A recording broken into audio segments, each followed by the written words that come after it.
দেখছেন কলকাতা টিভি। আপনাদের সঙ্গে এই মুহূর্তে রয়েছে আমি অভিক। শুরু করছি আরো 12। অভিকের সঙ্গে রয়েছে আমি অনন্যা। আর অনন্যা, যে খবর দিয়ে শুরু করব, পরমাত্মার পর এবার গঙ্গার দত্তক পুত্র। মোদির মুখে শোনা গেল এই নয়া তত্ত্ব। বারাণসীতে গিয়ে মোদির মুখে আবারও গঙ্গা নিয়ে ভাষণ শোনা গেল। গঙ্গা যেন দত্তক নিয়েছে, মা গঙ্গা যেন দত্তক নিয়েছে, এমনই মন্তব্য করেছেন মোদি। পরমাত্মার পর এবার গঙ্গার দত্তক পুত্র, বারাণসীতে গিয়ে বললেন মোদি। একেবারেই তাই। লোকসভা নির্বাচনে তৃতীয়বারের জন্য প্রধানমন্ত্রী হওয়ার পর বারাণসীতে গিয়েছেন প্রধানমন্ত্রী নরেন্দ্র মোদি এবং তারপরেই তিনি যে বক্তব্য রাখেন সেখানেই তিনি বলেছেন যে মা গঙ্গা আমাকে দত্তক নিয়েছেন আর আমি বারাণসীর অংশ হয়ে গিয়েছি। মঙ্গলবার মোদির কর্মসূচিতে সেখানে গিয়েই প্রধানমন্ত্রী নরেন্দ্র মোদি এদিন তার ভাষণে এমনটাই কিন্তু বলেন। ভোজপুরি ভাষায় তিনি তার ভাষণ শুরু করেন, তারপরেই এই পরমাত্মা এবং গঙ্গার দত্তক পুত্রের তত্ত্ব শোনা গেল মোদির মুখে। কি বলেছেন নরেন্দ্র মোদি শোনাবো আপনাদের।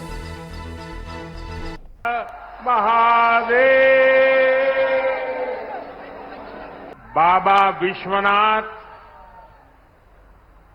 और मां गंगा के आशीर्वाद से काशी वासियों के असीम स्नेह से मुझे तीसरी बार देश का प्रधान सेवक बनने का सौभाग्य मिला है। काशी के लोगों ने मुझे लगातार तीसरी बार अपना प्रतिनिधि चुनकर धन्य कर दिया है।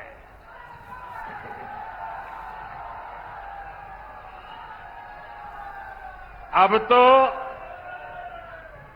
मां गंगा ने भी जैसे मुझे गोद ले लिया है, मैं यहीं का हो गया हूं।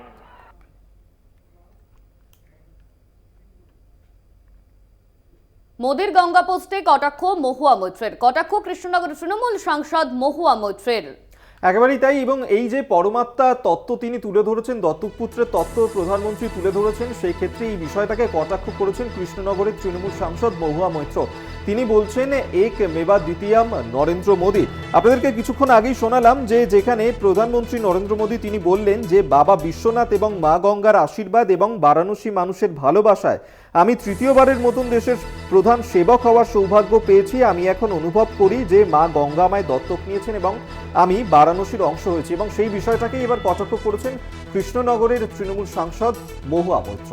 ভোটের প্রচারে বারাণসীতে গিয়ে প্রধানমন্ত্রী নরেন্দ্র মোদি বলেছিলেন মা গঙ্গা তাকে দত্তক নিয়েছে। ফের আরো একবার বারাণসীতে গিয়ে প্রধানমন্ত্রী সেই একই কথা বলেছেন। আর সেই কথা নিয়েই এবার তৃণমূল সাংসদ কৃষ্ণনগরের তৃণমূল সাংসদ মহুয়া মৈত্র নরেন্দ্র মোদিকে কটাক্ষ করে টুইট করলেন। আর সেক্ষেত্রে তিনি ঠিক কি বলেছেন? তিনি বলেছেন যে এক মেবা দ্বিতীয়াম নরেন্দ্র মোদী। এভাবেই কটাক্ষ করেছেন তৃণমূল সাংসদ মহুয়া মৈত্র।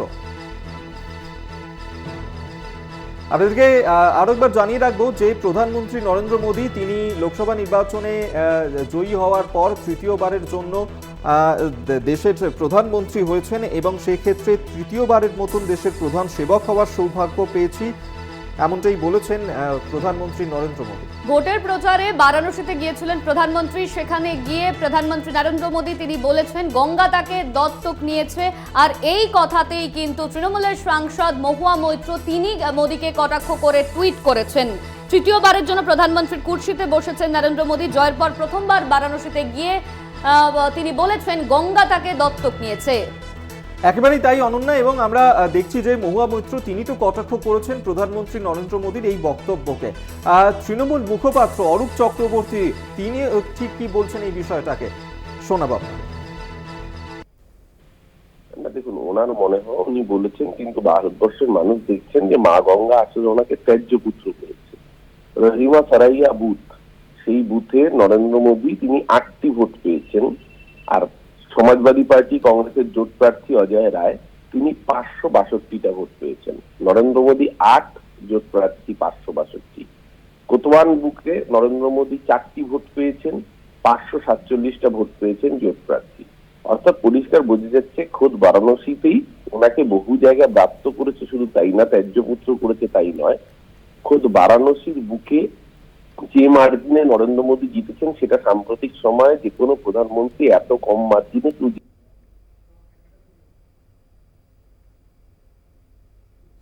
এরপর নজর রাখবো পরের খবরের দিকে। আগুনে ভস্মীভূত হয়ে গেল হলং বনবাংলো। অত্যন্ত ঐতিহ্যশালী এই বনবাংলো জলদাপাড়া জাতীয় উদ্যানের হলং বনবাংলো, সেখানেই আগুন ধরে যাওয়ার ঘটনা ঘটে। তবে কি কারণে আগুন লাগে তা এখনো পর্যন্ত জানা যায়নি। 15 জুন থেকে বন্ধ হয়ে যায় জলদাপাড়া জাতীয় উদ্যান। বনবাংলো পুড়ে ছাই, বিধ্বংসী আগুনের সব শেষ। গতকাল রাতে আগুন লাগার খবর সামনে এসেছে, আর ঠিক কি কারণেই আগুন লেগেছে তা এখনো পর্যন্ত স্পষ্ট নয়। আমরা এ নিয়ে বিস্তারিত জানবো। অজয় শাহ এই মুহূর্তে আমাদের সঙ্গে টেলিফোনে রয়েছেন প্রতিনিধি। অজয়, এখনো পর্যন্ত কি আপডেট আছে, কি জানা যাচ্ছে, কিভাবে এই আগুন লাগার ঘটনা ঘটলো এই ঐতিহ্যশালী বনবাংলোতে? দেখো অবিকা, গতকাল রাতে কিন্তু এই আলিপুরদুয়ার জেলার জলদাপাড়া জাতীয় উদ্যানের ঐতিহ্যবাহী হলং বনবাংলোতে আগুন লেগে যায়। আর অগ্নিকাণ্ডের ঘটনায় কিন্তু বাংলোটি পুরোপুরিভাবে ক্ষতিগ্রস্ত হয়েছে। ইতিমধ্যে জলদাপাড়াতে এসেছেন উত্তরবঙ্গের মুখ্য বনপাল, সঙ্গে রয়েছেন জলদাপাড়া ডিএফও সহ বন দপ্তরের একাধিক আধিকারিকরা। তারা গোটা ঘটনার কিন্তু ইতিমধ্যে তদন্ত শুরু করে নিয়েছে। এর পাশাপাশি এখানে পুলিশের উচ্চ পদস্থ আধিকারিকরাও এসেছে। গোটা ঘটনা চলছে। বন দপ্তরের তরফে জানানো হচ্ছে যে সম্ভবত শর্ট সার্কিটের কারণে কিন্তু আগুনটি লেগেছে, কিন্তু এখনো পর্যন্ত বিষয়টি স্পষ্ট হচ্ছে না। বন দপ্তরের তরফে জানানো হচ্ছে গোটা ঘটনার কিন্তু তদন্ত করা হচ্ছে। পাশাপাশি এখানকার পর্যটন ব্যবসায়ীরাও কিন্তু ঘটনার সঠিক তদন্ত দাবি জানাচ্ছে।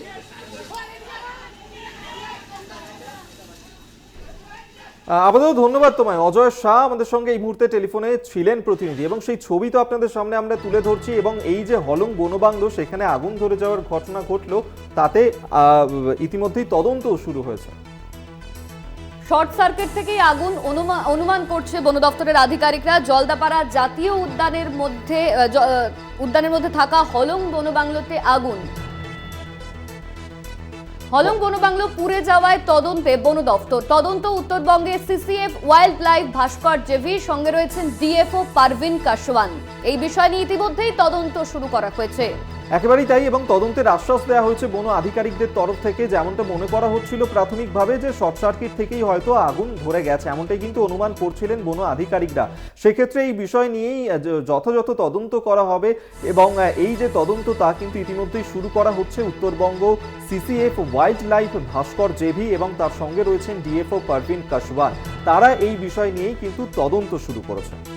15 জুন থেকে জঙ্গল বন্ধ থাকার কারণে কোনো পর্যটক ছিলেন না এই হলং বনবাংলোর ভিতরে।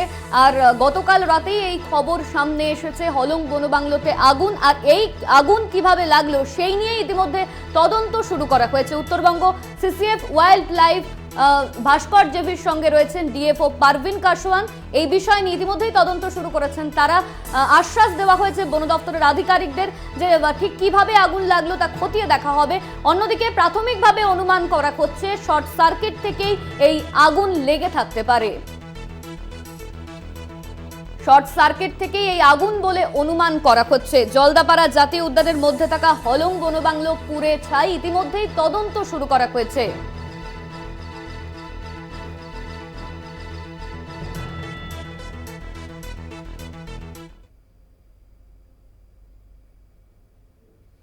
এরপর যে খবরের দিকে নজর রাখবো, এর আগেও রাজ্যের তরফ থেকে একাধিক কেন্দ্রীয় প্রকল্পের টাকা দেওয়া হচ্ছে না, সেই অভিযোগ কিন্তু বারবার তোলা হয়েছিল। ফের একবার সেই অভিযোগ, কেন্দ্রীয় প্রকল্পের টাকা বন্ধ করে দিল কেন্দ্র।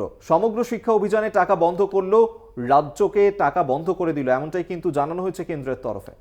রাজ্যের টাকা বন্ধ করে দেওয়া হয়েছে। কেন্দ্রীয় শিক্ষা মন্ত্রক PM3 চুক্তি না করলে টাকা নয়, রাজ্যকে জানিয়ে দেওয়া হয়েছে কেন্দ্রীয় শিক্ষা মন্ত্রকের তরফে। ফের আরো একবার কেন্দ্রীয় প্রকল্পের টাকা বন্ধ করলো কেন্দ্র।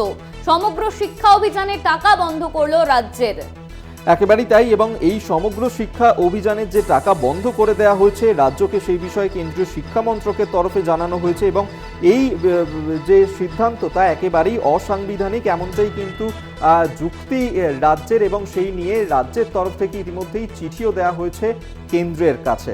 ফের কেন্দ্রীয় প্রকল্পে টাকা বন্ধ করলো কেন্দ্র। সমগ্র শিক্ষা অভিযানে কেন্দ্রীয় শিক্ষা মন্ত্রক টাকা দেওয়া বন্ধ করলো রাজ্যকে।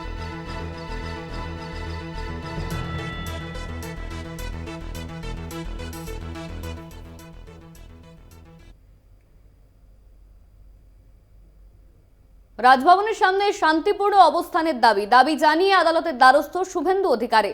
ভোট পরবর্তী অশান্তিতে আক্রান্তদের নিয়ে অবস্থানের দাবি। এবং এই দাবি তিনি কবে জানিয়েছিলেন? গত 13ই জুন পুলিশের কাছে সেই কারণে আবেদনও জানিয়েছিলেন, কিন্তু পুলিশ বিরোধী দলনেতা শুভেন্দু অধিকারীর করা সেই আবেদন খারিজ করে দিয়েছে, এমনটাই অভিযোগ করেছেন তিনি। এবং সেই কারণেই বিরোধী দলনেতা তিনি এবার আদালতের দ্বারস্থ হয়েছেন এবং পুলিশের অনুমতি পাওয়া যায়নি। তিনি শান্তিপূর্ণ অবস্থান করতে চেয়েছিলেন, এমনটাই কিন্তু তিনি বলেছিলেন এবং সেই কারণে পুলিশের কাছে অনুমতিও চেয়েছিলেন গত 13ই জুন। কিন্তু যেহেতু পুলিশ তাকে অনুমতি দেয়নি, সেই কারণেই তিনি এবার কলকাতা হাইকোর্টের দ্বারস্থ হয়েছেন।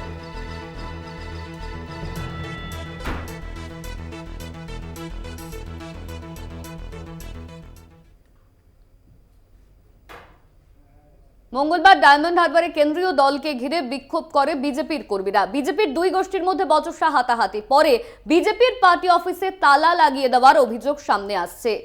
আর ডায়মন্ড হারবারের এই ঘটনা, ডায়মন্ড হারবারের আমতলায় সেখানে এই ঘটনা ঘটেছে এবং এই যে ঘটনা, সেই ঘটনার জেরে বিজেপি প্রার্থী অভিজিৎ দাস তাকেই সাসপেন্ড করে দিল দল।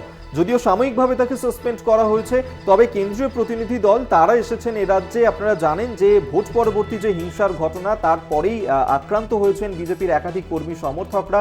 কি পরিস্থিতি সেই বিষয়ে তারা খতিয়ে দেখতে এসেছিলেন, কিন্তু সেখানেই কেন্দ্রীয় প্রতিনিধি দল তাদেরকে ঘিরে ধরে এই ধরনের বিক্ষোভ দেখায় বিজেপি কর্মী সমর্থকরা, আর তারপরেই অভিজিৎ দাস তাকে সাসপেন্ড হতে হলো। এই নিয়ে আমরা কথা বলবো। আমাদের সঙ্গে রয়েছেন আমাদের প্রতিনিধি শুভ্রজিৎ চক্রবর্তী। শুভ্রজিৎ, বিজেপি প্রার্থী অভিজিৎ দাসকে দল থেকে সাসপেন্ড করা হয়েছে, সাময়িকভাবে সাসপেন্ড করা হলো তাকে। এই মুহূর্তে কি আপডেট রয়েছে তোমার কাছে? হ্যাঁ দেখো, একেবারেই প্রথমে তোমায় জানিয়ে রাখবো, গতকালের যে ঘটনা, কেন্দ্রীয় প্রতিনিধি দল ডায়মন্ড হারবারে আসে ঘরছাড়া কর্মীদের সাথে দেখা করার জন্য। তারপরে কিন্তু কেন্দ্রীয় প্রতিনিধি দলকে বিক্ষোভ দেখায় বিজেপির কর্মী সমর্থকরা, ঘরছাড়া কর্মী সমর্থকরা, এবং তারপরে বিক্ষোভকারী বিজেপি কর্মী সমর্থকরা তারা জেলা পার্টি অফিসে গিয়ে কার্যত বিজেপির দুই তরফের কর্মীদের মধ্যে হাতাহাতি, বচসা এবং জেলা পার্টি অফিসে তালা পর্যন্ত লাগিয়ে দেওয়া হয়। বিজেপি কর্মীরা এসে জেলা পার্টি অফিসে তালা লাগিয়ে দেয়, বিজেপি গোষ্ঠীদ্বন্দ্ব প্রকাশ্যে চলে আসে। এবং এরপর আজই কিন্তু যেটা দেখা গেল যে বিজেপির যিনি প্রার্থী ছিলেন ডায়মন্ড হারবারের অভিজিৎ দাস, তাকে কিন্তু শোকজ করা হয় এবং সাময়িকভাবে শোকজ করা হয়েছে বলে জানা যাচ্ছে। এবং যে চিঠি সামনে এসছে, সেই চিঠিতে যেটা লেখা রয়েছে যে গতকালের এই যে ঘটনার বৈঠকে প্রার্থী নিজে উপস্থিত না থাকা বা যারা ঘরছাড়া কর্মীরা রয়েছেন তাদেরকে সেই বৈঠকে যেতে না দেওয়া, এই সমস্ত যে কার্যকলাপ, সেখানে ইন্ধন দেওয়ার অভিযোগ উঠেছে তার বিরুদ্ধে। সেই কারণেই তাকে কিন্তু 7 দিনের মধ্যে গোটা ঘটনার কিন্তু উত্তর চাওয়া হয়েছে, উত্তর দিতে বলা হয়েছে এবং সাময়িকভাবে তাকে শোকজ করা হয়েছে, এমনই কিন্তু খবর। যদিও বিজেপি প্রার্থী অভিজিৎ দাস, তার সাথে ফোনে যোগাযোগ করা হলে তিনি যেমনটা বলেন, তিনি কিন্তু এখনো পর্যন্ত অফিসিয়ালি কোনো চিঠি পাননি। একদমই ধন্যবাদ তোমার শুভজিৎ। বিজেপি প্রার্থী অভিজিৎ দাস তিনি জানিয়েছেন এখনো পর্যন্ত তার কাছে কোনো অফিসিয়াল চিঠি এসে পৌঁছয়নি।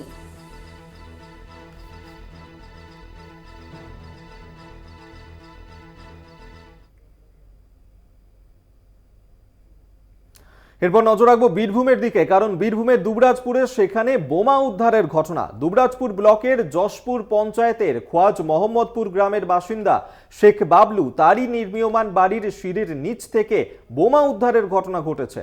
একদমই অভিক, বালিতে ঢাকা একটি থলিতে 10টি তাজা বোমা উদ্ধার করলো দুবরাজপুর থানার পুলিশ। গত 30শে মে খোয়াজ মোহাম্মদপুর গ্রামের শেখ আজমের বাড়িতে বোমা বিস্ফোরণ হয়, আর এরপর আবারও ফের দুবরাজপুরে বোমা উদ্ধার হলো। সেই ঘটনার পরই বেড়েছে পুলিশি টহল ও তল্লাশি অভিযান। বুধবার 7 সকালে অভিযান চালিয়ে বোমা উদ্ধার করে পুলিশ।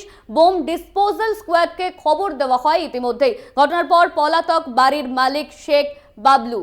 আমরা এই নিয়ে কথা বলবো। মনা বীরবংশী এই মুহূর্তে আমাদের সঙ্গে টেলিফোনে রয়েছেন প্রতিনিধি। মনা, এই যে শেখ বাবলু, তার বাড়ি থেকে বোমাগুলো উদ্ধার করা হলো, কি উদ্দেশ্যে বোমাগুলো সেখানে মজুত করা ছিল, এই বোমা কেন রাখা হয়েছিল, এখনো পর্যন্ত কি জানা যাচ্ছে?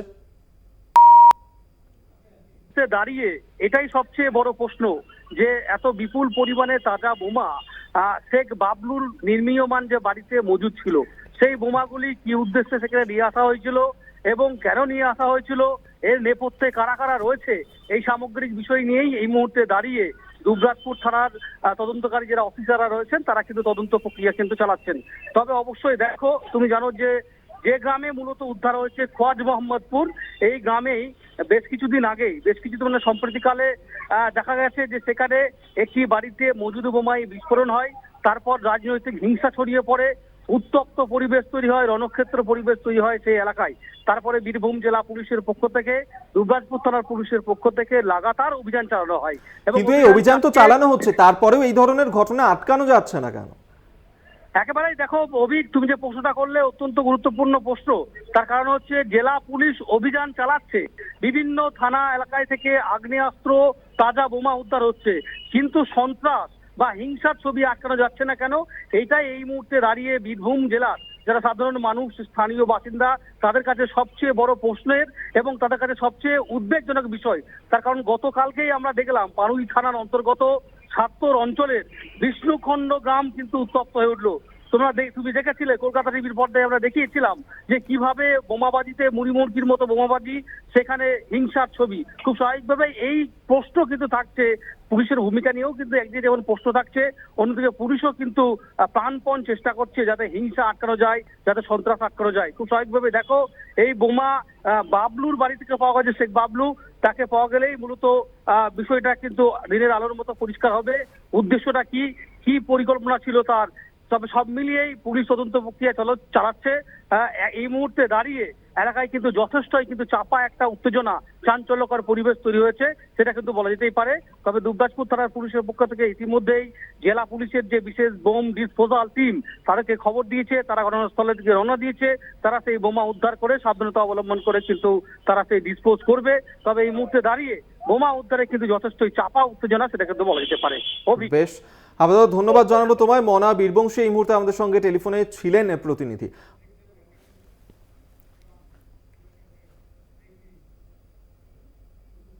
আরো বারো, এখন সময় একটা ছোট্ট বিরতির। ফিরছি বিরতির পর, সঙ্গে থাকুন।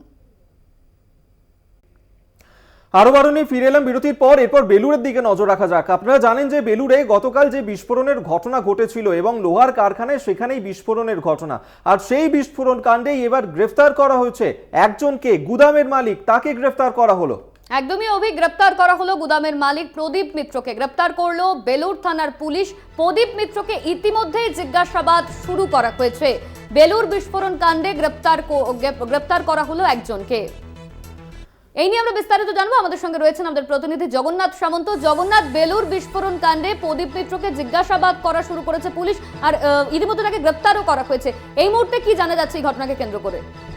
দেখো, তোমাকে বলে রাখি, গতকালকে যে বিস্ফোরণ ঘটনা ঘটলো বেলুড়ের যে লোহার কারখানা, সেই কারখানা বিস্ফোরণ কাণ্ডে যে গোডাউনের মালিক, অর্থাৎ যে কাজ করাচ্ছিল লেবার দিয়ে, সেই মালিককে প্রদীপ মিত্রকে গ্রেপ্তার করা হয়েছে। পুলিশ জিজ্ঞাসাবাদ করছে। তার ঘটনা যখন ঘটেছিল, বিস্ফোরণের এতটাই তীব্রতা ছিল যে বিভিন্ন 800 থেকে 900 ফুট দূরে এই বিস্ফোরণের যে সিলিন্ডার ব্যবহার হয়েছিল, সেই সিলিন্ডার ছিটকে পড়েছিল। পাশাপাশি যারা দুজন আহত হয়েছিল গুরুতর, তারাও বিভৎসভাবে তাদের হাত পা উড়ে গেছিল এবং দেহের বিভিন্ন অংশ দেয়ালে ছিটকে পড়ে কতটা ভয়াবহ ছিল এই বিস্ফোরণ। সেই কাণ্ডে মালিক সেই ঘটনাস্থল থেকে পালিয়ে গেছিল। তাদের হাসপাতালে পৌঁছে দেবার কথা, পরিস্থিতি দেখার কথা। একেবারে বেআইনিভাবে কাজকর্ম চলে, অবৈজ্ঞানিকভাবে কাজগুলো করা হয়। যে পুরনো পদ্ধতি, অর্থাৎ এলপিজি এবং অক্সিজেন সিলিন্ডারের দিয়ে সেই গ্যাস কাটার দিয়ে লোহা কাটা, যে পুরনো পদ্ধতি, যার ফলে বারবার দুর্ঘটনা ঘটছে। এই ঘুষুরি অঞ্চলে তিনবার এরকম বিস্ফোরণের ঘটনা ঘটলো, তাও শিক্ষা না নিয়ে প্রশাসনের। জগন্নাথ, এই যে এভাবে সেখানে এই লোহার কারখানা, গুদাম, সেখানে এইভাবে চালানো হতো, পুলিশ প্রশাসন তাদের কাছে কোনো খবর ছিল না? প্রশ্নটাই বারবার আসছে যে তিনবার ঘটনা ঘটার পর পুলিশ প্রশাসনের তরফ থেকে কেন নজরদারি নেই, হাওড়া পুরসভার থেকে কেন নজরদারি নেই? এই নজরদারির অভাবে এইভাবে একেবারে পুরনো পদ্ধতিতে গ্যাস কাটার দিয়ে লোহা কাটা চলে এবং বারবার ঘটনা ঘটে। মৃত্যু পর্যন্ত এর আগে ঘটনা ঘটেছে। অর্থাৎ ওই অঞ্চলে 3টি জায়গায় এর আগে 1 বছরের মধ্যে বিস্ফোরণ হয়েছে, তাতেও শিক্ষা নেয়নি। তবে এইবারে যে ঘটনা ঘটেছে, পুলিশ প্রশাসন নড়ে চড়ে বসেছে এবং মালিককে গ্রেপ্তার করে আজকে হাওড়া আদালতে তোলা হবে। তবে পুলিশও বিভিন্ন গোডাউনে ধরপাকড় শুরু করেছে। যে পদ্ধতিতে কাটা, অর্থাৎ অবৈজ্ঞানিকভাবে কাটার ফলেই এই বারবার বিস্ফোরণ ঘটছে এবং মৃত্যু ঘটছে। গতকালকে 2জন গুরুতর আহত, তারা এসএসকেএম হসপিটালে ভর্তি আছে। বেশ, ধন্যবাদ তোমায়। জগন্নাথ সামন্ত আমাদের সঙ্গে টেলিফোনে ছিলেন প্রতিনিধি।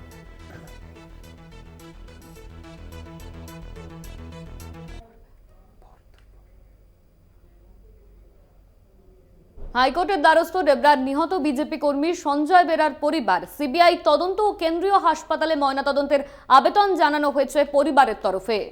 এবং বিচারপতি অমৃতা সিনহা তার দৃষ্টি আকর্ষণ করা হয়েছে, ইতিমধ্যেই মামলা দায়ের করার অনুমতিও দিয়েছেন বিচারপতি অমৃতা সিনহা। দুপুর 2টোর সময় এই মামলার শুনানি রয়েছে।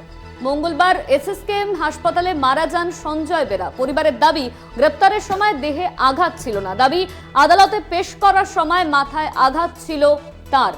এমনটাই কিন্তু সঞ্জয়ের বাড়ি থেকে তারা পরিবারের তরফ থেকে দাবি করা হচ্ছে, এবং সেই ক্ষেত্রে যখন গ্রেফতার করা হয়েছিল সঞ্জয় বেরাকে, সেই সময় কিন্তু তার দেহে বা মাথাতে কোনো রকমের কোনো আঘাতের চিহ্ন ছিল না। সেই ক্ষেত্রে আদালতে পেশ করার সময় কিভাবে তার মাথায় এই আঘাতের চিহ্ন এলো, সেই নিয়েই কিন্তু এই বিষয়ে তারা তদন্ত চাইছেন। সেক্ষেত্রে কেন্দ্রীয় হাসপাতালে যাতে ময়না তদন্তে করা হয় সেই দাবি যেমন তারা তুলে ধরছেন।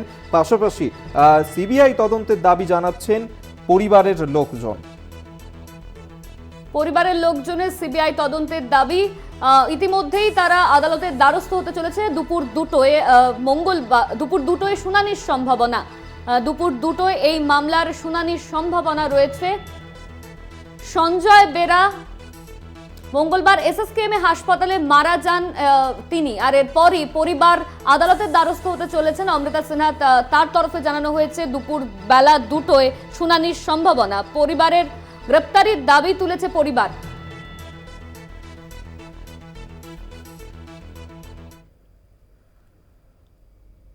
অনন্যা, এরপর যে খবরের দিকে নজর রাখবো, অত্যন্ত মর্মান্তিক একটি ঘটনা, যেখানে স্বামীর মদতে স্ত্রীকে একাধিকবার নাকি ধর্ষণ করা হয়েছে, এবং সেই ধর্ষণের অভিযোগেই তিনি বারুইপুর থানায় দ্বারস্থ হয়েছিলেন। অবশেষে তিনি এবার হাইকোর্টের দ্বারস্থ হলেন। একদমই অভিক, বারুইপুর থানায় তিনি প্রথমে যায় এবং সেখানে কোনো রকম কোনো ব্যবস্থা নেওয়া হয়নি, এমনই অভিযোগ তুলছেন নির্যাতিতা। এরপর কলকাতা হাইকোর্টের দ্বারস্থ হয়েছেন নির্যাতিতা। স্বামীর মদতে একাধিকবার ধর্ষণের অভিযোগ তুলছেন নির্যাতিতা। সুখদেব দে এই মুহূর্তে আমাদের সঙ্গে টেলিফোনে রয়েছেন প্রতিনিধি, বিস্তারিত জানবো। সুখদেব, কি অভিযোগ করছেন ওই নির্যাতিতা? এখনো পর্যন্ত অভিযুক্ত স্বামী, তার বিরুদ্ধে কোনো ব্যবস্থা নেওয়া হয়েছে? দেখো স্বামী যে নির্যাতিতা, যে তার স্বামী, তিনিও যেহেতু থ্যালাসেমিয়ায় আক্রান্ত হয়েছেন এবং তারপরে তার স্ত্রীও থ্যালাসেমিয়ায় আক্রান্ত।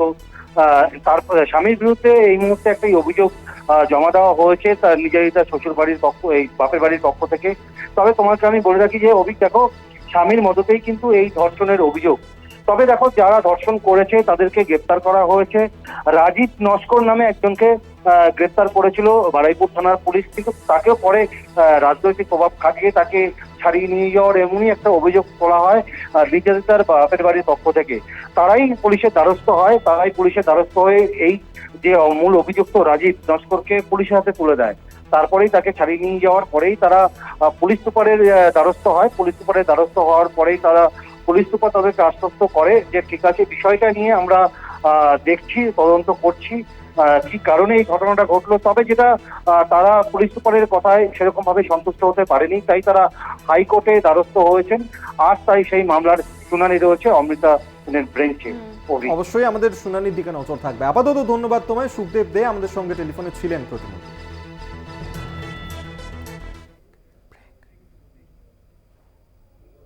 আরো এখন সময় আরো একটা বিরতির। ফিরছি বিরতির পর, সঙ্গে থাকুন। ফিরে এলাম বিরতির পর। শাশুড়ি ও স্ত্রীকে কুপিয়ে আত্মঘাতী স্বামী, ঘটনাস্থলে মৃত্যু হয় শাশুড়ির। বর্ধমান মেডিকেলে চিকিৎসাধীন স্ত্রী। এবং পরে গাছ থেকে অভিযুক্তের ঝুলন্ত দেহ উদ্ধার করা হয়েছে।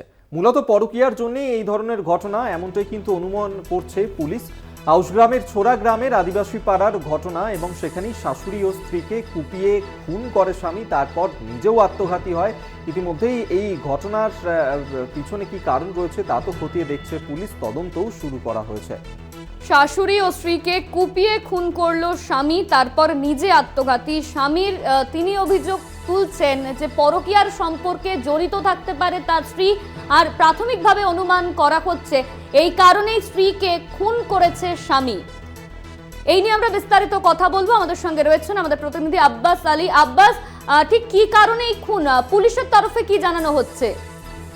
প্রথমেই জানিয়ে রাখি যে এটা একটা সন্দেহবশত খুন।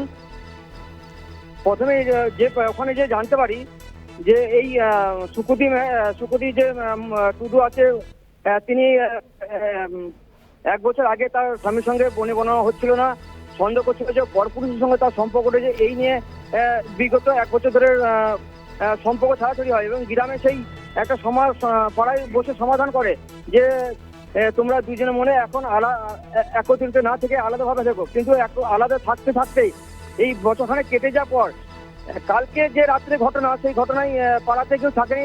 পাড়াতে একটা বিয়ে বাড়ি ছিল, সেই বিয়ে বাড়ি সমস্ত পাড়া কিন্তু ফাঁকা ছিল। সেই অবস্থায় রাত্রি 10:30 নাগাদ এই সোম আসে এবং সোম এসে দেখতে বাড়ি যখন ফাঁকা তখন কিন্তু বগি দিয়ে কুপাই তার শাশুড়িকে প্রথমে, তারপরে তার স্ত্রীকে কুপাতে গেলে কোনরকম প্রাণ বাঁচিয়ে পাড়ার এক মামি শাশুড়ি বাড়িতে যায় এবং সেখানে তিনি ঘটনা জানান যে এই ঘটনা যে আমাকে এই চোট মেরেছে আমার স্বামী। তখন কিন্তু ওই পাড়ার লোকে কিছু লোক পুলিশকে ফোন করে, পুলিশ এসে তাদেরকে উদ্ধার করে প্রথমে প্রাথমিক স্বাস্থ্যকেন্দ্রে বন্যমগম হসপিটালে নিয়ে যাওয়া হয় এবং পরে যখন জানতে পারে যে স্বামী এখানে নেই, খোঁজ খবর করে যখন দেখতে পাই যে পাড়া থেকে আব্বাস, তোমায় ধন্যবাদ। তুমি ঠিক যেমনটা জানাচ্ছিলে ইতিমধ্যেই তদন্ত শুরু করেছে পুলিশ। পরকীয়ার জেরেই খুন প্রাথমিকভাবে অনুমান করা হচ্ছে। বর্ধমান মেডিকেল কলেজে চিকিৎসাধীন স্ত্রী, ইতিমধ্যেই তাকে হাসপাতালে নিয়ে যাওয়া হয়েছে, চিকিৎসা চলছে তার। অন্যদিকে গাছ থেকে অভিযুক্তর ঝুলন্ত দেহ উদ্ধার।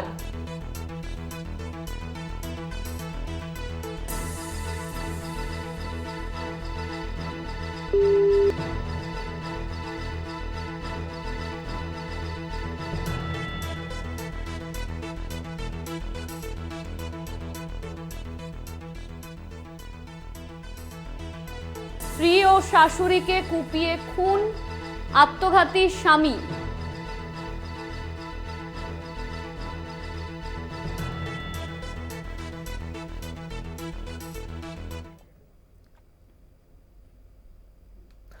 উত্তরবঙ্গের দিকে নজর রাখা যাক, কারণ সেখানে যেভাবে টানা বৃষ্টি চলছে যার কারণে বিপর্যস্ত অবস্থা সেখানকার। এক টানা বৃষ্টিতে ফুলে ফেঁপে উঠেছে উত্তরবঙ্গের একাধিক নদী। একদমই অভিক, তুমি ঠিক যেমনটা বলছিলে, আমরা কয়েকদিন ধরেই যে খবরের দিকে নজর রাখছিলাম, উত্তরবঙ্গের টানা বৃষ্টির জেরে মানুষের পাশাপাশি বিপন্ন বন্য প্রাণীরা। গজলডোবার তিস্তা ব্যারেজে আটকে শাবক সহ কয়েকটি হাতি, গেট খুলে দেওয়ায় প্রাণে বাঁচে হাতিগুলি। সেই ছবিও আপনারা দেখতে পাচ্ছেন। টানা বৃষ্টিতে মানুষের পাশাপাশি হয়রানির শিকার বন্য পশুও। একেবারেই তাই, সেই ছবি এই মুহূর্তে তুলে ধরছি আপনাদের সামনে, যেখানে হাতির শাবক এবং বেশ কয়েকটি হাতি তারা তিস্তা ব্যারেজে আটকে পড়ে এবং তৎক্ষণাৎ গেট খুলে দেওয়া হয়, তাদেরকে উদ্ধার করা সম্ভব হয়েছে সেখান থেকে। আমরা এই নিয়ে আরো বিস্তারিত জানবো। কৌস্তব ভৌমিক এই মুহূর্তে আমাদের সঙ্গে টেলিফোনে রয়েছেন প্রতিনিধি। কৌস্তব,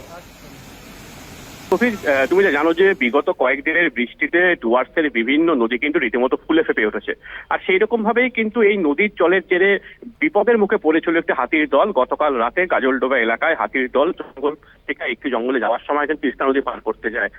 তখনই যেটা দেখা যায় যে হাতির দলটি কিন্তু সেই জলের মধ্যে আটকে পড়ে এবং কিছু তার দূরে দেখা যাচ্ছিল যে জলের স্রোতে ভেসে যাচ্ছিল হাতি সহ শাবক।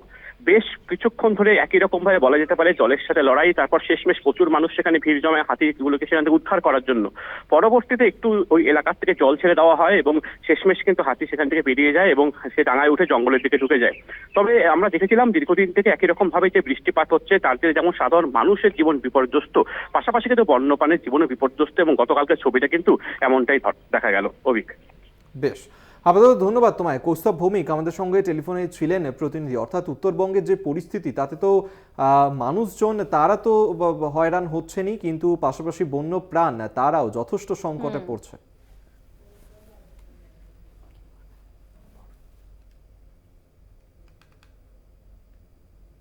কলকাতা সহ দক্ষিণবঙ্গের সব জেলাতেই বিক্ষিপ্তভাবে ঝড় বৃষ্টির সম্ভাবনা। বৃষ্টির সঙ্গে 40 থেকে 50 কিমি বেগে বইবে ঝোড়ো হাওয়া। সঙ্গে আকাশ মেঘলাও থাকবে এমনটাই বলছে আলিপুর আবহাওয়া দফতর, এবং সেই কারণে 2 থেকে 4 ডিগ্রি কমতে পারে তাপমাত্রার পারদ। তবে আজও গরম এবং অস্বস্তিকর পরিবেশ বজায় থাকবে দক্ষিণবঙ্গে। উত্তরবঙ্গে বাড়বে বৃষ্টির পরিমাণ, এমনটাই বলছে আলিপুর আবহাওয়া দফতর। কলকাতা সহ দক্ষিণবঙ্গে আজ বৃষ্টির পূর্বাভাস রয়েছে। বৃষ্টির সঙ্গে ঝোড়ো হাওয়া বইতে পারে। 40 থেকে 50 কিমি বেগে বইবে ঝোড়ো হাওয়া। আকাশ মেঘলা থাকায় 2 থেকে 4 ডিগ্রি কমতে পারে তাপমাত্রা।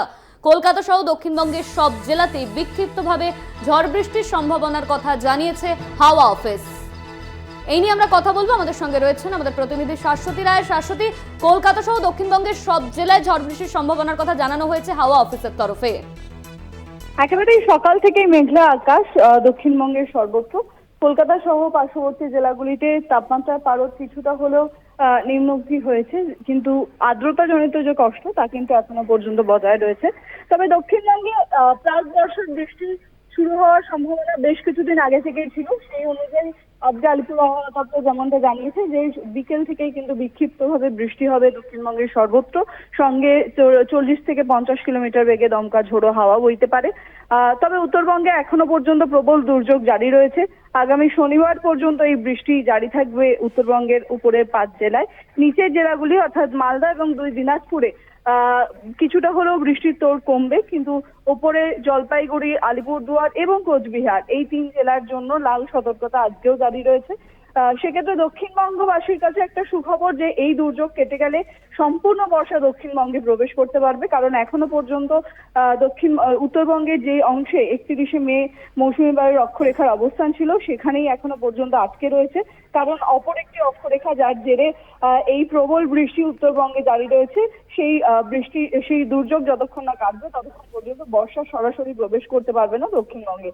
অর্থাৎ বোঝাই যাচ্ছে যে দক্ষিণবঙ্গবাসীর জন্য আর কয়েকদিনের অপেক্ষা, তারপরেই বর্ষার বৃষ্টি শুরু হবে সারা রাজ্য জুড়ে। একদমই শাশ্বতী, ধন্যবাদ তোমায়।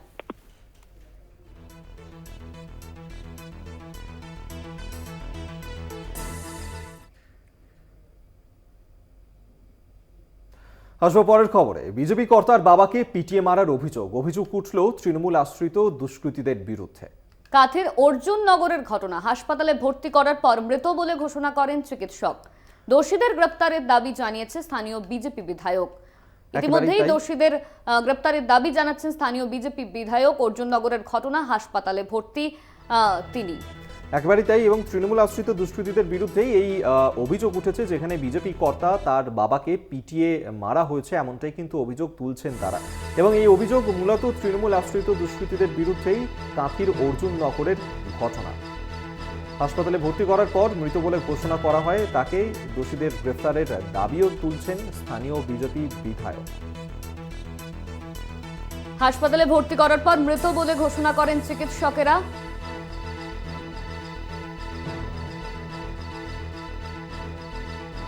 বিজেপি কর্তার বাবাকে পিটিয়ে মারার অভিযোগ তৃণমূল আশ্রিত দুষ্কৃতীদের বিরুদ্ধে কাথির অর্জুন নগরের ঘটনা। হাসপাতালে ভর্তি করার পর মৃত বলে ঘোষণা করেন চিকিৎসকেরা।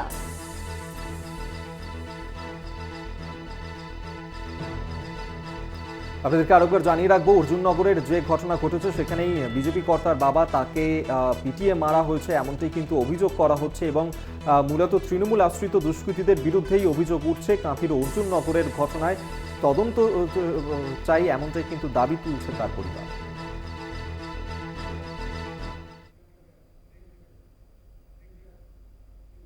আরো 12 সময় আরো একটা বিরতির। ফিরছি বিরতির পর, সঙ্গে থাকুন। আরো 12 নিয়ে ফিরে এলাম বিরতির পর। হজ করতে গিয়ে 550 জন তীর্থযাত্রীর মৃত্যুর দাবি তোলা হচ্ছে। তীব্র গরমে পর্যটকদের মৃত্যু হয়েছে এমনটাই কিন্তু দাবি কূটনীতিকদের। মৃতের মধ্যে 323 মিশরীয় বলে দাবি। ঘটনার কথা অস্বীকার সৌদির স্বাস্থ্য মন্ত্রকের। এই ঘটনার কথা অস্বীকার করেছেন সৌদির স্বাস্থ্য মন্ত্রক। হজ করতে গিয়ে 550 জনের মৃত্যুর দাবি তোলা হচ্ছে। তীব্র গরমে পর্যটকদের মৃত্যু দাবি করছে কূটনীতিকরা। এবং এই যে মৃত তাদের মধ্যে 323 জন মিশরীয় রয়েছেন এমনটাই কিন্তু দাবি করা হচ্ছে। এবং এই যে ঘটনা ঘটেছে সেই ঘটনার কথা যদিও অস্বীকার করছে সৌদির স্বাস্থ্য মন্ত্রক। এবং সেই ছবি এই মুহূর্তে তুলে ধরছি আপনাদের সামনে। হজ করতে গিয়েছিলেন তারা, এবং যে প্রচণ্ড গরম, সেই প্রচণ্ড গরমের কারণে, প্রচণ্ড দাবদাহের কারণেই মূলত তাদের মৃত্যু হয়েছে এমনটাই কিন্তু দাবি করা হচ্ছে। হজ করতে গিয়ে 550 জন তীর্থযাত্রীর মৃত্যুর দাবি করা হচ্ছে কূটনীতিকদের তরফে। তীব্র গরমে পর্যটকদের মৃত্যু বলে দাবি। মৃতের মধ্যে 323 মিশরীয় বলে দাবি। এমন ঘটনার কথা অস্বীকার করছেন সৌদির স্বাস্থ্য মন্ত্রক। এই ঘটনার কথা অস্বীকার করেছেন সৌদির স্বাস্থ্য মন্ত্রক। হজ করতে গিয়ে 550 জন তীর্থযাত্রীর মৃত্যুর দাবি।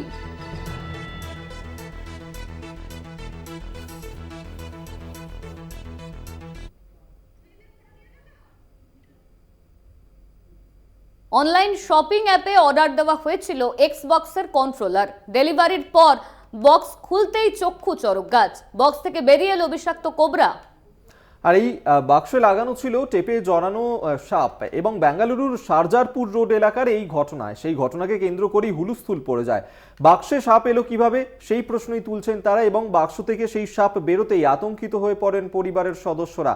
ইতিমধ্যেই এই ঘটনার পর অনলাইন সংস্থাতে অভিযোগও জানিয়েছেন ওই পরিবার। সেই ছবি এই মুহূর্তে দেখাচ্ছি আপনাদেরকে, দেখতে পাচ্ছেন যেখানে অনলাইনে তারা অর্ডার করেছিলেন এবং সেই পার্সেল যখন তাদের বাড়িতে আসে সেইখানেই কিন্তু এইভাবেই সাপটি জড়ানো ছিল।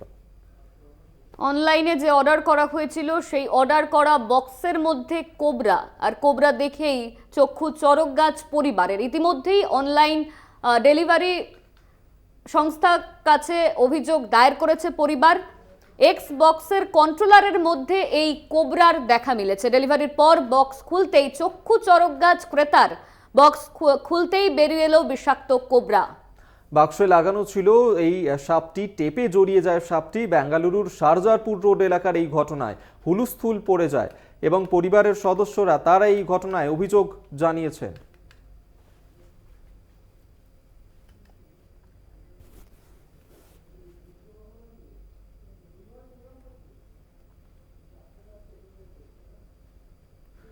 আসবো পরের খবরে। গয়ায় পৌঁছেছেন বিদেশমন্ত্রী এস জয়শঙ্কর। বিমানবন্দরে তাঁকে স্বাগত জানান জেলা ম্যাজিস্ট্রেট থিয়াগরাজন এস.এম। বুধবার রাজগীরের নালন্দা বিশ্ববিদ্যালয়ের নতুন ক্যাম্পাস উদ্বোধন করবেন প্রধানমন্ত্রী নরেন্দ্র মোদী। উদ্বোধনী অনুষ্ঠানে বিদেশমন্ত্রী এস জয়শঙ্কর এবং 17টি দেশের রাষ্ট্রদূতরাও উপস্থিত থাকবেন। গয়া সফরে বিদেশমন্ত্রী এস জয়শঙ্কর নালন্দা বিশ্ববিদ্যালয়ের নতুন ক্যাম্পাস উদ্বোধন করবেন তিনি। বিমানবন্দরে তাকে স্বাগত জানানো হয়। ইতিমধ্যেই বিমানবন্দরে তাকে স্বাগত জানান কারা? জেলা ম্যাজিস্ট্রেটের থিয়াগরাজন এস.এম, তিনি উপস্থিত ছিলেন এবং বুধবার রাজগীরে নালন্দা বিশ্ববিদ্যালয়ের যে নতুন ক্যাম্পাস করা হয়েছে সেই ক্যাম্পাসের উদ্বোধন করবেন প্রধানমন্ত্রী নরেন্দ্র মোদী। সেই কারণেই তাকে বিমানবন্দরে স্বাগত জানাতে পৌঁছে যান তারা। ক্যাম্পাসে উদ্বোধন করবেন প্রধানমন্ত্রী নরেন্দ্র মোদী। উদ্বোধনী অনুষ্ঠানে বিদেশমন্ত্রী এস জয়শঙ্কর এবং 17টি দেশের রাষ্ট্রদূতরাও উপস্থিত থাকবেন বলে জানা যাচ্ছে। ইতিমধ্যেই তারা পৌঁছে গিয়েছেন গয়া সফরে বিদেশমন্ত্রী এস জয়শঙ্কর। নালন্দা বিশ্ববিদ্যালয়ের নতুন ক্যাম্পাস উদ্বোধন করবেন বিদেশমন্ত্রী এস জয়শঙ্কর, নরেন্দ্র মোদী এবং 17টি দেশের রাষ্ট্রদূতরা।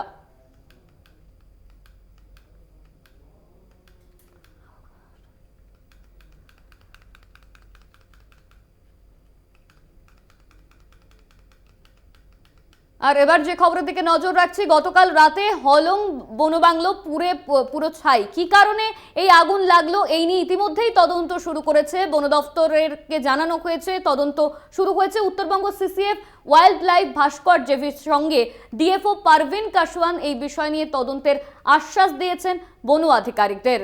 এবং এই যে ঐতিহ্যশালী হলং বন বাংলো, সেখানে কিভাবে আগুন লাগলো, যদিও প্রাথমিকভাবে মনে করা হচ্ছে যে শর্ট সার্কিট থেকেই হয়তো এই আগুন লেগেছে, তারপর এসিড বিস্ফোরণ হয়, সেক্ষেত্রেই কাঠের তৈরি হওয়াতে এই বন বাংলোতে সেখানে এই ভস্মীভূত অবস্থা হয়ে যায় বন বাংলোটির। এবং এই ঘটনার সঠিক তদন্ত করার জন্য ইতিমধ্যেই কিন্তু তৎপরতা নজরে আসছে, যেখানে উত্তরবঙ্গ সিসিএফ ওয়াইল্ড লাইফ ভাস্কর জেভি এবং তার সঙ্গে ডিএফও পারভিন কাশওয়ান তারা এই বিষয় নিয়ে তদন্তের আশ্বাস দিয়েছেন এবং শর্ট সার্কিট থেকেই মূলত আগুন লেগেছে এমনটাই কিন্তু অনুমান করছিলেন বন দপ্তরের আধিকারিকরা। প্রিলিমিনারি এনকোয়ারি আমি করে পাঠাচ্ছি, তারপরে যদি ডিপার্টমেন্ট ভাবে আরো এনকোয়ারি দরকার আছে তো তাহলে কি এটা কি মানে শর্ট সার্কিট থেকে আগুন, এটাই আপনাদের প্রিলিমিনারি প্রাইমা ফেসি এটার পিছনে কোনো নাশকতা বা অন্য কিছু ঘটনা ঘটতে পারে এরকম অনেকে বলছে। যেহেতু এখানে মানে কারো এরকম অ্যাঙ্গেল তো আমরা দেখছি না, যেহেতু এটা আমাদের নিজের বাংলা, ওর তো বাইরের লোক এখানে কেউ আসার সম্ভাবনাও নেই, আর আমাদের নিজের রোগী দেখাশোনা করে আর এত বছর ধরে আছে, তো মানে এখন কোনো আমরা কারণ দেখতে পাচ্ছি না। প্রশ্ন যে 15 তারিখ অব্দি জঙ্গল খোলা ছিল, 16 তারিখ থেকে বন্ধ, তার মাঝে এই ঘটনা স্বাভাবিকভাবে একটা বড় প্রশ্ন। না, এটা তো ওইদিকে দেখলে তো খুবই আমরা ফর্চুনেট কি ওখানে টুরিস্টরা ছিল না ওই টাইম, আদারওয়াইজ তো আরও দুর্ঘটনা ঘটতে পারতো। ওইদিকে ফর্চুনেটি বলে আমি, এটা তো খুবই বিখ্যাত একটা বাংলো আছে, আমাদের হেরিটেজ বাংলো আছে, তো তারপরে আমরা দেখবো সরকার অনুমতি নিয়ে এটাকে কীভাবে রিবিল্ড করা যায়। প্রিলিমিনারি জলদাপাড়া জাতীয় উদ্যানের মধ্যে থাকা হলং বনবাংলো পুড়ে ছাই, বিধ্বংসী আগুনের সব শেষ। তবে ঠিক কী কারণে আগুন লেগেছে তা এখন তদন্ত শুরু করা হয়েছে। প্রাথমিকভাবে অনুমান করা হচ্ছে শর্ট সার্কিট থেকে এই আগুন লেগে থাকতে পারে। 15ই জুন থেকে জঙ্গল বন্ধ থাকার কারণে বাংলোর ভিতরে কোনো পর্যটক ছিল না, তাই কোনো রকম কোনো হতাহতের খবর নেই। সেক্ষেত্রে পর্যটকদের মধ্যে কারোর ক্ষয়ক্ষতি হওয়ার কোনো সম্ভাবনা নেই, যেহেতু ওই বাংলোতে কোনো পর্যটক ছিল না। 15 তারিখ অবধি জলদাপাড়া অভয়ারণ্য বন্ধ।